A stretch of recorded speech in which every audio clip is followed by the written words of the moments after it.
Assalamualaikum warahmatullahi wabarakatuh. Saya di sini akan sedikit menjelaskan tentang materi threads pada sistem operasi. Sebelum itu, saya akan memperkenalkan diri saya terlebih dahulu. Nama saya Cindy Widiana, NIM 21201904007, Prodi TIS Semester 5. Saya dari Universitas Nahdlatul Ulama Sunan Giri Bojonegoro. Nah, sini apa sih itu threads? Nah, di sini saya akan sedikit menjelaskan tentang threads. Yang pertama, kadang disebut proses thread itu kadang disebut proses ringan atau lightweight. Yang kedua, unit dasar dari sistem utilisasi pada prosesor CPU. Dan yang ketiga, unit terkecil di dalam suatu proses yang bisa dijadwalkan oleh sistem operasi. Nah, di dalam threads itu terdapat ID threads, program pointer, register, dan stack. Nah, di sini terdapat gambar. Nah, gambar itu terdiri dari single thread dan juga multi thread. Nah, yang satu ada garis melengkung satu, itu namanya single threading. Nah, single threading adalah sebuah proses atau proses sederhana yang mempunyai thread tunggal yang berfungsi sebagai pengendali atau controller. Dan yang sampingnya itu terdapat ada 3 garis melengkung atau yang dinamakan multi-threading. Multi-threading adalah proses dengan thread yang banyak dan mengerjakan lebih dari satu tugas dalam satu waktu. Nah, di multi-threading ini jadi kita bisa mengerjakan tugas sekaligus, misalnya mengerjakan 2 atau 3 itu bisa langsung dari satu waktu. Kalau yang single thread itu hanya untuk satu tugas saja. Nah, di sini saya akan membahas keuntungan dari multi thread. Yang pertama, responsif atau tanggap, yaitu multi-threading mengizinkan program untuk berjalan terus walaupun pada bagian program tersebut diblok atau sedang dalam keadaan menjalankan operasi yang lama atau panjang.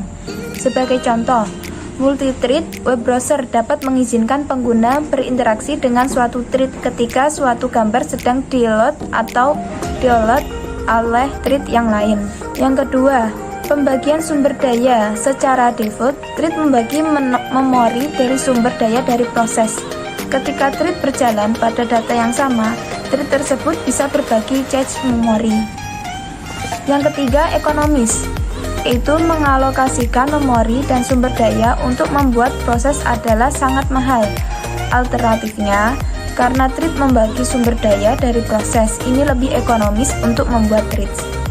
Dan yang terakhir, pemberdayaan arsitektur multiproses, yaitu keuntungan dari multithreading dapat ditingkatkan dengan arsitektur multiproses, di mana setiap thread dapat jalan secara paralel pada proses yang berbeda. Pada arsitektur proses tunggal, CPU biasanya berpindah-pindah antara setiap thread dengan cepat, sehingga terdapat ilusi paralelisme, tetapi pada kenyataannya hanya satu thread yang berjalan di setiap waktu. Selanjutnya, kerugian dari multithreading. Yang pertama, multiple thread bisa mengganggu satu sama lain saat berbagi hardware resource, misalnya cache memori. Yang kedua, execution time atau waktu proses dari sebuah single thread tidak dapat diimprove atau ditambah, tapi malah bisa diturunkan. Ini terjadi karena penurunan frekuensi yang dibutuhkan ketika terjadi pergantian thread yang berjalan. Dan yang ketiga, harus ada dukungan dari hardware ataupun software untuk melakukan multithreading. Nah, di sini ada 3 model threading. Yang pertama, kernel level threading. Thread ini dibuat oleh pengguna yang berkorespondensi satu persatu dengan entitas-entitas yang terjadwalkan yang ada di kernel. Ini merupakan implementasi atau penerapan paling sederhana dari threading. Thread kernel didukung langsung oleh sistem operasi. Pembuatan penjadwalan dan manajemen thread dilakukan oleh kernel pada kernel space. Yang terakhir, pengaturan thread dilakukan oleh sistem operasi, sehingga pembuatan dan pengaturan kernel thread lebih lambat dibandingkan user thread.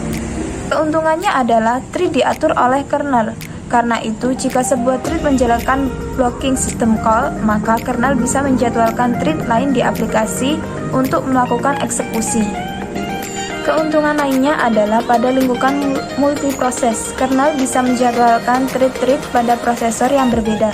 Contoh, sistem operasi yang mendukung kernel thread adalah Windows NT, Solaris, dan Digital Unix. Yang kedua, ada user level threading, sebuah pemetaan N1 yang berarti bahwa semua level aplikasi thread dipetakan ke entitas tunggal yang ada di kernel. Dengan pendekatan ini, switching proses dapat dilakukan dengan sangat cepat. Dan yang terakhir ada hybrid threading, yaitu sebuah pemetaan MN yang berarti beberapa jumlah n-thread aplikasi dipetakan ke beberapa entitas di kernel. Selanjutnya, thread dalam sistem operasi. Ada 3. Yang pertama, sistem operasi telah mendukung proses multithreading.